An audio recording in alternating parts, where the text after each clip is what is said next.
नमस्कार विद्यार्थी मित्रांनो. तर या आपण छोट्याशा सेशनमध्ये 10वी 12वीची परीक्षा 2026ला देत आहे. मग या 10-12 गोष्टी करा किंवा पाळा. जे 10वीचे किंवा 12वीचे विद्यार्थी असतील त्यांनी परीक्षा आता जवळ आलेल्या आहेत, आलेल्या आहेत त्यांच्या, तर त्यांनी म्हणजे या परीक्षेच्या कालावधीत किंवा या परीक्षेच्या जे काही दिवस असतील त्यावेळेस थोडी काळजी घेणं महत्त्वाचं असते किंवा काही नियम किंवा काही रूल्स पाळणे आवश्यक असते. आता हे कशासाठी? तर कारण की याचा जरी आपल्याला या छोट्या छोट्या गोष्टी दिसतात, परंतु त्याचे फायदे प्रचंड मोठ्या प्रमाणात असतात. त्याच्यामुळे हे आपण सिरियसली करणं इथं अपेक्षित असते. सर्व विद्यार्थी मित्रांना माझी एक विनंती आहे की त्यांनी हा व्हिडिओ शेवटपर्यंत नक्की पहा. तर आता बघा की पहिलं काय लिहिलं आपण, परीक्षा हा जीवनातील एक महत्त्वाचा टप्पा आहे, पण ती जीवनापेक्षा कधीच महत्त्वाची नाही हे लक्षात घ्या. म्हणजे आपण बऱ्याचदा न्यूजपेपरमध्ये किंवा इतर ठिकाणी वाटतो की पेपर खराब जरी पेपर थोडासा खराब गेला किंवा कमी मार्क्स पडले किंवा एखादा विद्यार्थी फेल झाला तर बरेच विद्यार्थी असा टोकाचा निर्णय घेताना दिसतात.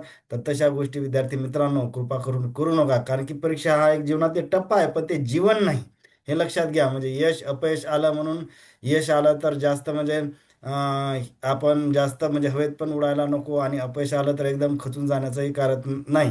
जीवनातला टप्पा आहे, परंतु जीवनापेक्षा कधी महत्त्वाची नसते. तर त्याच्या सर्व विद्यार्थ्यांना माझी रिक्वेस्ट आहे की कोणीही असं नैराश्यात वगैरे जाण्याचं कारण नाही. आपण कुठलाही गुन्हेगार नसतो आणि ज्या विद्यार्थ्यांना थोडे जास्त मार्क्स वगैरे मिळते तर त्यांनी फार हवेत जाण्यासारखं काही नसतं.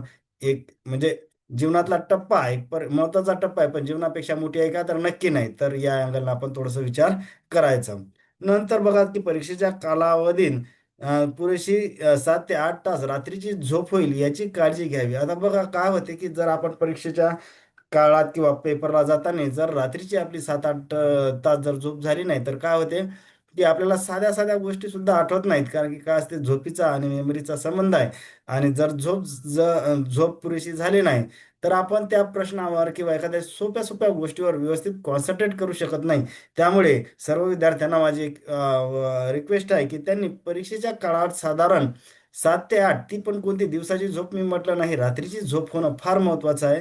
कारण चांगली झोप झाली तर आपल्याला परीक्षेच्या हॉलमध्ये येणारे जे काही अवघड जरी प्रश्न असले तरी ते टॅकल करायला सोपे तर टॅकल होतील, परंतु अवघड प्रश्न सुद्धा टॅकल करायला सहज मदत होते. नंतरच्या स्लाइडमध्ये बघा, आता 2 नियम झाले आपले. आता बघा तिसरा जो आहे हा पण फार महत्वाचा रोल प्ले करतो. कारण की काय लिहिलं आपण इथं, परीक्षेच्या काळात आहारावर लक्ष द्या. म्हणजे शक्यतो काय केलं पाहिजे, मुलांना साधा आहार घेतला पाहिजे. जास्त तळलेलं मसाल्याचे किंवा जे परीक्षेच्या काळात आहे की शक्यतो नॉनव्हेज वगैरे टाळले पाहिजे. कारण की काय होतं की त्यांना थोडी गुंगी येते नॉनव्हेज वगैरे खाल्लं. आणि त्या परीक्षेच्या काळात तर आहार आपला साधारण एकदम चांगला, म्हणजे चांगला म्हणजे कसा की एकदम साधा असला पाहिजे. साधा म्हणजे वरण भात भाजी पोळी आणि फळं खाल्ले पाहिजे किंवा ज्यूस वगैरे पिले पाहिजे. म्हणजे सांगायचा उद्देश की तळलेले, फार तिखट असे पदार्थ शक्यतो या काळात आपण टाळले पाहिजे. नंतर बघा की लिहिलं आपण की सोशल मीडिया, टीव्ही, मोबाईलचा वापर कमी करावा. म्हणजे या काळात आपण जे काही सोशल मीडिया, व्हॉट्सअप वगैरे चॅटिंग किंवा टीव्ही किंवा मोबाईलवर गाणे, पिक्चर बघणे, रील बघणे, अशा गोष्टी शक्यतो थोडंसं या काळात आपण कमी केल्या पाहिजे. कारण की काय होतं की त्यांना थोडंसं कॉन्सन्ट्रेशन आपलं लूज होते. त्यामुळे या गोष्टी आपण विद्यार्थ्यांनी त्यांनी ह्या टाळल्या पाहिजे या काळात.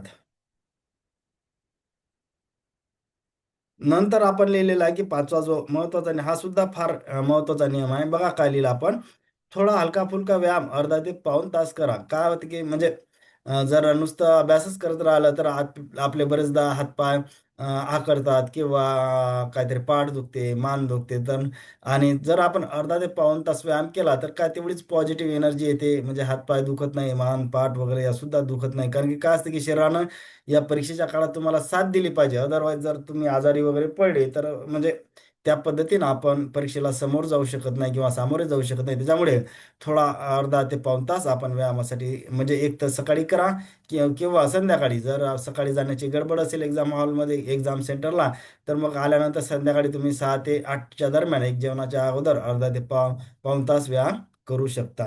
नंतर बघा की दुसऱ्याशी तुलना अजिबात नको. कारण की काय असतं की बघा सगळ्यांचे ग्रास्पिंग पॉवर किंवा सगळ्याच्या बेसिक आयडिया, सगळ्याची आर्थिक, सामाजिक हे सगळ्या परिस्थिती वेगवेगळ्या असते. उगाच आपण दुसऱ्याशी तुलना करण्यात काही अर्थ नसते. म्हणजे प्रत्येकाची ग्रास्पिंग पॉवर, अंडरस्टँडिंग लेवल, त्याची आर्थिक, सामाजिक ह्या परिस्थिती सगळ्यांची वेगवेगळी आहे. त्याच्यामुळे सगळ्यांनी एकाच जे स्टार्टिंग पॉईंट असते स्पर्धेचा, तिथून एका त्या ज्या स्पर्धेच्या स्टार्टिंग पॉईंटपासून सगळ्यांनीच सुरू करणं असं अपेक्षित नाही.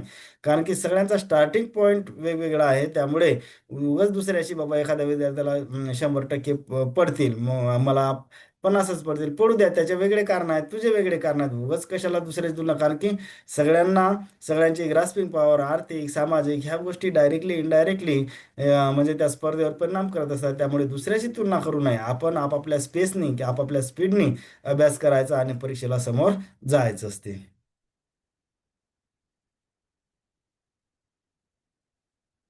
नंतर 7वा जो नियम लिहिला मी, निगेटिव्ह मित्र, नातेवाईक यांच्या संपर्कात जायचे नाही. आता बघा, काही बरेच लोक समाजात मित्र असतील, नातेवाईक असतील, की त्याच्या संपर्कात गेले की ते निगेटिव्ह, अरे आता काही नाही, शिकून काय आहे, किंवा तुला काही जास्त टक्के पडणार नाही, परीक्षा फार कडक असते, किंवा असं काहीतरी अफवा किंवा निगेटिव्ह वातावरण निर्माण करतात. तर त्यांच्या संपर्कात या परीक्षेच्या काळात जाणं हे टाळलं पाहिजे. काय होते की आपण एखाद्या निगेटिव्ह व्यक्तीच्या संपर्कात गेलो तर डायरेक्टली इनडायरेक्टली आपल्यावर सुद्धा तसाच तो परिणाम काहीतरी प्रमाणात होत असतो. त्यामुळे शक्यतो ह्या गोष्टी आपण या काळामध्ये टाळल्या पाहिजे.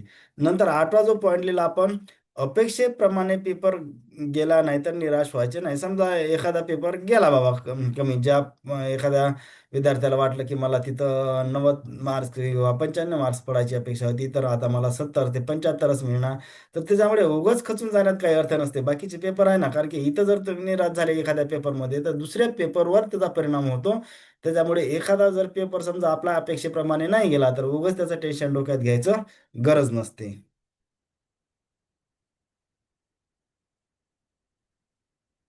नंतर पॉइंट बघा की क्षुल्लक कुणाशी क्षुल्लक कारणावरून वाद भांडण करणे टाळले पाहिजे. म्हणजे काय होते की आपण बऱ्याचदा बघतो की छोट्या छोट्या गोष्टीत विद्यार्थी आक्रमक होताना दिसतात, संयम संपत चाललेला आहे.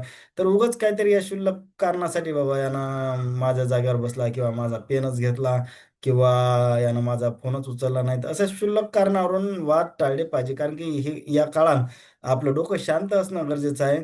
जिथं म्हणजे वाद टाळला पाहिजे, म्हणजे जीवनातच वाद टाळला पाहिजे. वाद टाळून म्हणजे वाद करून कोणाचं भलं होत नाही. तर त्याच्यामुळे मी ते लिहिले की काही ज्या गोष्टीला काहीच मिनिंग नसते किंवा काही फायद्याच्या नसतात, त्या गोष्टीवरून वाद हा आपण टाळला पाहिजे, किंवा कुठल्याही गोष्टीवरून वादच करायला नको. कारण की वादानं कोणाचंही भलं झालेलं नाही, हे लक्षात घेणं फार गरजेचं आहे.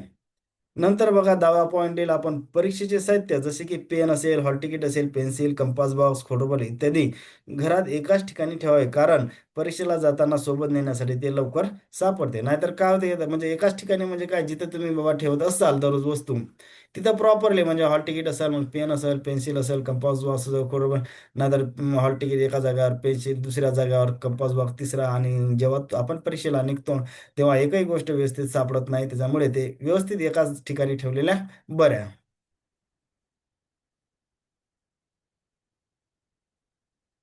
नंतर बघा, 11वा जो पॉईंटला, परीक्षा केंद्रावर साधारणपणे 2 तास आधी पोहोचावे. आता मी एवढं लवकर का दिला, मग तुम्ही म्हणता सर एवढा लवकर टाइम असते काय कुठं, परीक्षा जर 2 तास अगोदर कोणी जात असते का, तर त्याच्या मागे काही कारण असतात. म्हणून मी साधारण 2 तास अगोदर लिहिला. त्याच्या मागचं कारण काय होते, जर आपण परीक्षा केंद्रावर लवकर गेलो, आपण तिथच्या वातावरणाशी जुळून जातो. म्हणजे आपल्याला वाटतं की अरे, आपल्या कुठेतरी आपण त्या या वातावरणाशी आपण फॅमिलियर झालेलो आहोत किंवा जुळलेलो आहोत. आणि ते वातावरण मग थोडंसं आपल्याला आणखी निग्लिजिबल प्रमाणात, म्हणजे छोट्याशा का प्रमाणात होईना, तर ते आपला कॉन्फिडन्स बूस्ट करायला मदत होते. नाहीतर परीक्षा हॉलमध्ये घाम पुसत जाणं, धावपळीत जाणं, हे या गोष्टी काय होतात की कॉन्सन्ट्रेशन लूज करतात, माणसाचा कॉन्फिडन्स खचवतात. त्याच्यामुळे तिथं जाऊन वाटल्यास तुम्ही 2 तास अगोदर जाऊन एखाद्या तुम्हाला महत्त्वाच्या गोष्टी रिवाईज करायच्या असतील, काही तुम्हाला वाटत असेल की एखादा फॉर्म्युला आपला वाचायचा राहिला, किंवा कोणत्या फॅक्च्युअल डेटा, किंवा एखादी डायग्राम राहिली, तर ते त्या गोष्टी करू शकता. पण तिथं 2 तास अगोदर तुम्ही जाऊन म्हणजे अगोदर गेलं तर काही नुकसान होणार नाही ना. पण उशिरा गेलं, घाम पुसत एक्झाम हॉलमध्ये बसलं, तर ते काय होतं की कॉन्फिडन्स खचते. त्यामुळे शक्यतो 2 तास अगोदर एक जाण्याचा मी असा विद्यार्थ्यांना नेहमी सल्ला देत असतो. नंतर आपण लिहिलं की डोक्यात नेहमी पॉझिटिव्ह विचार ठेवा. म्हणजे काय करायचं की या कालावधीत कुठेही निगेटिव्ह थिंकिंगला स्कोप नसला पाहिजे. म्हणजे निगेटिव्ह थिंकिंग जर आली तर मग आपला म्हणजे परीक्षेवर थोडासा परिणाम होतो, निगेटिव्ह डायरेक्शनला परिणाम होतो. त्यामुळे या काळात नेहमी डोक्यामध्ये पॉझिटिव्ह विचार असले पाहिजे. होप करतो की बऱ्याच गोष्टी आपल्या फायद्याच्या असतील. जर फायद्याच्या काही असतील तर आपल्या चॅनलला लाईक, सबस्क्राईब आणि शेअर करायला विसरू नका. Thank you.